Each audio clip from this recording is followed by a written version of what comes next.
बांग्लादेश की टीम ने पाकिस्तान को आखिरकार टेस्ट में पहली बार हरा ही दिया। नमस्कार दोस्तों, एक बार फिर आपका स्वागत है आपके अपने यूट्यूब चैनल पर। क्रिकेट की लेटेस्ट अपडेट पाने के लिए चैनल को सब्सक्राइब करना ना भूलें। आज हम एक बार फिर आपके सामने क्रिकेट की कुछ लेटेस्ट अपडेट लेकर हाजिर हैं। बात की जाए पहली अपडेट की, तो पहली अपडेट जो आ रही है वो आ रही है Pakistan versus Bangladesh test match की। पाकिस्तान और बांग्लादेश के बीच दो टेस्ट मैचों की सीरीज का पहला टेस्ट मैच रावलपिंडी में स्टार्ट हुआ। बात की जाए इस टेस्ट में, तो ऐसा कहा जा रहा था कि पाकिस्तान की टीम अपने नए कोच के साथ बांग्लादेश की टीम को क्लीन स्वीप करेगा और पाकिस्तान की टीम आसानी से यह सीरीज 2-0 से जीत भी लेगी।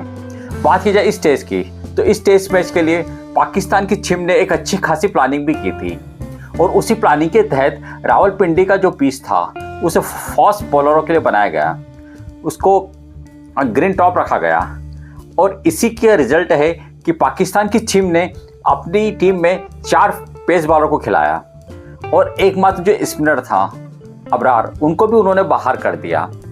वहीं बात की जाए बांग्लादेश की, तो बांग्लादेश की टीम 2 स्पिनर को लेकर अपने साथ टीम में उतरी। बात की जाए इस टेस्ट मैच में, तो इस टेस्ट मैच में पाकिस्तान एक समय बहुत अच्छी पोजीशन में था। यदि बात की जाए फर्स्ट इनिंग की, तो 448 रन पर उनके 6 विकेट थे और तभी पाकिस्तान को ऐसा लगा कि हम ये मैच आसानी से जीत सकते हैं। तभी उन्होंने 171 पर रिजवान था, फिर भी पारी को डिक्लेयर करा और बांग्लादेश को जल्दी ही बुला लिया। कि जब बांग्लादेश की, तो बांग्लादेश ने इसका मुंहतोड़ जवाब दिया और उन्होंने 565 का एक सबसे बड़ा स्कोर बनाया। बात की जाए सेकंड इनिंग में, तो सेकंड इनिंग में एक बार फिर बांग्लादेश के स्पिनर चले और ऐसा कहा जा रहा था कि इस स्पिन फ्रेंडली पिच कहीं से कहीं तक नहीं था, लेकिन जिस प्रकार से मेहंदी हसन और शाकिबुल हसन ने जो बॉलिंग करी, उन्होंने पाकिस्तान की सेकंड इनिंग के 7 विकेट अपने नाम किए और कहीं ना कहीं एक बार फिर ये बता दिया कि जो पाकिस्तान की टीम की जो प्लानिंग थी या पूरा मैनेजमेंट था, कि जो मैनेजमेंट ये कह रहा था या उनकी पूरी प्लानिंग ये थी कि इस पर स्पिनर का रोल कहीं से कहीं तक नहीं रहेगा। लेकिन बात की जाए तो बांग्लादेश के जो स्पिनर थे उन्होंने 7 विकेट लिए। अब बात की जाए सेकंड इनिंग की, तो केवल बांग्लादेश को 30 रन चाहिए था और उन्होंने 10 विकेट से यह मैच आसानी से जीत लिया। उन्होंने 6.3 ओवर में ही यह रन को पूरा कर लिया। बात की जाए बांग्लादेश की, तो बांग्लादेश की टीम ने पाकिस्तान के अगेंस्ट पहली बार कोई टेस्ट मैच जीता है। अगली अपडेट की बात करें, तो अगली अपडेट जो आ रही है वो आ रही है शान मसूद की। शान मसूद जो कि पाकिस्तान टेस्ट टीम के कैप्टन हैं। बात की जाए, जब उनसे पूछा गया इस टेस्ट की हार के क्या कारण थे, तो उन्होंने पूरी इस हार का जो कारण था वो पिच पर बताया है। उन्होंने कहा कि हमें लग रहा था कि ये ग्रीन टॉप है और ये 5 दिन एक जैसी खेलेगी और कहीं ना कहीं इस पर जो फास्ट बॉलर हैं वो जरूर कारगर साबित होंगे, लेकिन हमारा जो फैसला था पूरी तरीके से गलत साबित हुआ। अगली अपडेट की बात करें, तो अगली अपडेट जो आ रही है वो आ रही रोहित शर्मा के लिए। रोहित शर्मा जिनके बारे में कहा जा रहा था कि वो एमआई की टीम को छोड़ सकते हैं और बात की जाए तो ऐसा कहा जा रहा था कि पहले लखनऊ सुपर जायंट्स उनको लेने में इंटरेस्टेड थी।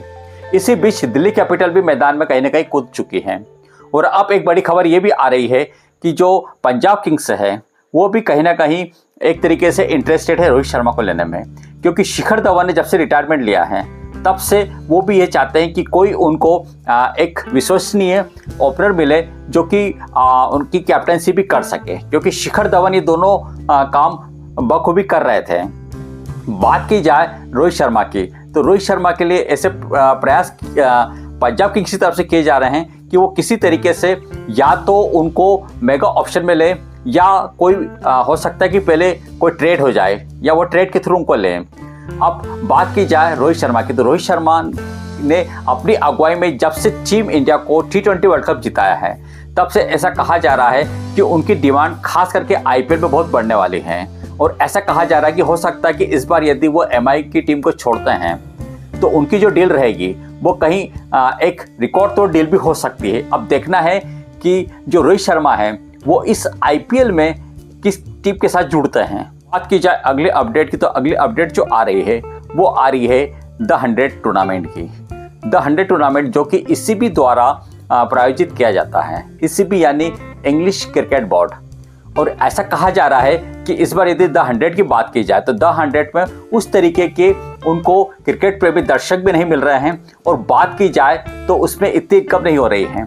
और कहीं ना कहीं वो चाहते हैं कि जिस तरीके से जो इंडिया के जो स्पॉन्सर हैं, जिन्होंने साउथ अफ्रीका की T20 और यूएसए की T20 और दुबई की T20 में जो उन्होंने इन्वेस्टमेंट किया है, तो वो भी चाहते हैं कि कहीं ना कहीं वो इंग्लिश क्रिकेट बोर्ड की जो द 100 है इसके अंदर कहीं ना कहीं अपना पार्टिसिपेंट करें। और इसके लिए बात की जाए तो ECB की बात की जाए तो ECB ने कुछ चेंजेस करने पर भी विचार कर रही है। सबसे बड़ा यदि बात की जाए तो इसके अंदर कुछ वो चेंजेस ये कर सकती है कि इसके फॉर्मेट को बदला जाए। हो सकता है कि ऐसा कहा जा रहा है कि 28 तक वो द 100 की जगह यह जो टूर्नामेंट है ये 20 ओवर का करें, और कहीं ना कहीं जितने जो इंडियन स्पॉन्सर है उनको कहीं ना कहीं इसके अंदर लेके आए, और इसके लिए उन्होंने 49% तक की हिस्सेदारी बेचने की बात भी कह दी है। और ये भी कहा जा रहा है कि हो सकता है कि वो नाम भी चेंजेस कर दे, हो सकता है कि वो कुछ जो इंडियन स्पॉन्सर हैं, खास करके यदि बात की जाए मुंबई इंडियंस की या चेन्नई सुपर किंग्स की, इनकी जहाँ पर भी इनकी टीमें हैं तो इनके नाम उन्हीं के अनुरूप रखे गए हैं। तो ऐसा कहा जा रहा है कि इस बार जो द 100 है उस पर भी यदि ये टीमें खरीदते हैं तो नाम चेंजेस हो सकते हैं। और कहीं ना कहीं इसका जो पूरा कारण ये है कि यदि जो इंडियन स्पिनर हैं वो यदि प्ले में आते हैं तो कहीं ना कहीं जो ECB है उसको भी कहीं ना कहीं बेनिफिट होगा, और ये टूर्नामेंट अदर जो लीग है उसके से फेमस हो सकता है। अगली अपडेट की बात करें तो अगली अपडेट जो आ रही है वो आ रही पाकिस्तान टीम की।